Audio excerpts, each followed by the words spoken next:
Suspicion holds immense power. It not only destroys a person's mental peace, but also devours their relationships in just a few seconds. Do not be sad for someone to the extent that even if you sacrifice your life for them, people will say, that was all the time they had.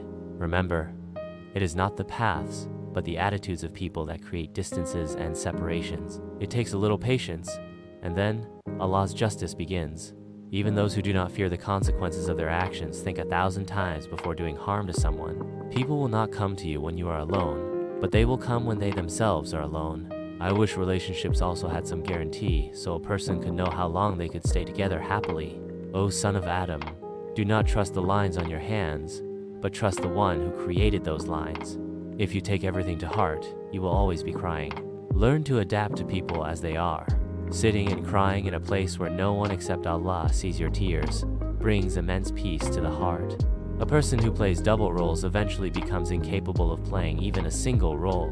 When a child grows up, a pen is given instead of a pencil to make us understand that now it is not easy to erase mistakes.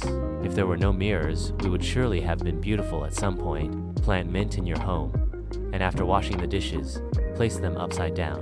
It will lead to a tremendous increase in sustenance.